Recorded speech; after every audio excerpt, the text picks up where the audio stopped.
కాబట్టి నాకు ఇంత కావాలంటాడు. ఇక నాయనని తీసుకొచ్చి పెట్టిన కేకు తెలంగాణ కేకును ఇది మీరే తినాలి, మీ ఎవరు తినొద్దు అనే దానికి వ్యతిరేకం వాళ్ళకి ఎవరు వ్యతిరేకంగా మాట్లాడితే వాడు తెలంగాణ తోగలకు ముద్ర వేసారు. మీరు సిగ్గు తప్పి మాట్లాడుతున్నారు. ఒకటి గుర్తుపెట్టుకోండి, నడుస్తున్నది కాంగ్రెస్ ప్రజాపాలన. మేము ఇచ్చిన అన్ని గ్యారెంటీలను అమలు చేస్తున్నాం. ఒకటి మిగిలింది మహిళలకు 2,500 రూపాయలు, అది కూడా ఖచ్చితంగా ఇచ్చింది. మీరు 10,000 ఇచ్చారు, మేము 12,000 ఇచ్చినాం.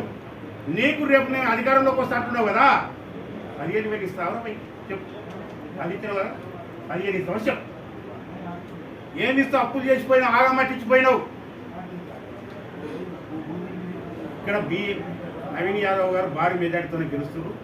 వాళ్ళకు ఒకటే విజ్ఞప్తి చేస్తున్నాం, ఊర కుక్కలు ఊరనక్కలు గల్లీలకు బయలుదేరినాయి. వాళ్ళు చెప్పే దొంగ మాటలు నమ్మకండి. అన్నీ కూడా సక్రమంగా బ్రహ్మాండంగా పాలన నడిచే పరిస్థితులలో వీళ్ళు అప్పులు చేసిపోయిన రాష్ట్రాన్ని అప్పులపాలు చేసిన కనుక అప్పుల గాడి నుంచి పాలమూరు మిద్దుబిడ్డ రేవంత్ రెడ్డి గారు ముఖ్యమంత్రి నాయకత్వంలో ఈరోజు పాలన కొనసాగుతుంది. ఈ ఎన్నిక నాట్ ఓన్లీ నవీన్ యాదవ్, ఇది రేవంత్ రెడ్డి ఎన్నిక కూడా.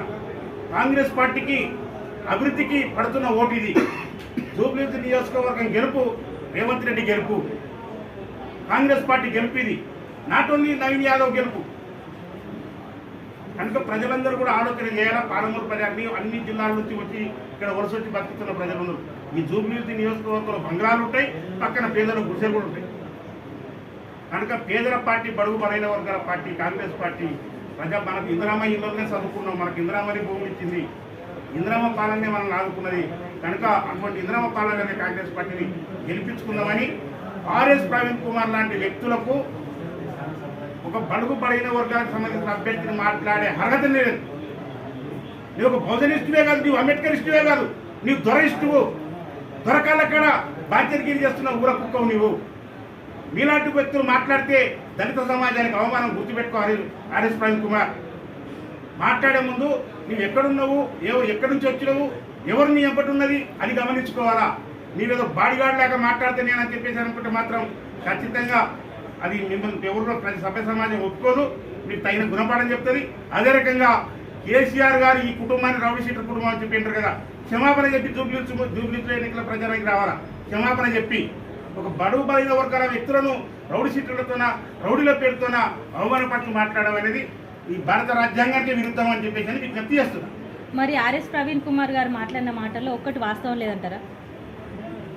ఆయన మాటల్లో ఏమన్నా ఆయన పోలీసు అనే కనుక రకరకాల దేవుడు ఆడుతుంటారు. ఆయన పోలీసు డ్యూటీ చేసింది కదా. మళ్ళా వీళ్ళకి ఎక్కడ శిక్షలు పడ్డాయో చూపెట్టండి, అది ఎక్కడ శిక్షలు పడ్డాయో చూపెట్టండి. ఎఫ్ఐఆర్ అవుతుంది కదా, శిక్షలు పడతాయి కదా, ఛార్జ్ షీట్ చేస్తారు కదా. ఒకటైనా ప్రూఫ్ చేయించండి, ప్రూఫ్ చేయించండి. నోటికి వచ్చినట్టు మాట్లాడితే కాదు కదా. ఒక మనిషి మంచి వ్యక్తి ఉంటే ఆ మనిషి మీద కావాలని కూడా రకరకాల కుట్రపోయి కేసులు బనాయిస్తుంటారు.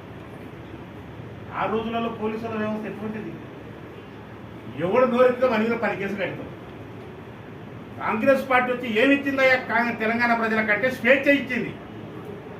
ఫ్యూడలిజం నుంచి, బానిస సమాజం నుంచి స్వేచ్ఛనిచ్చింది కాంగ్రెస్ పార్టీ.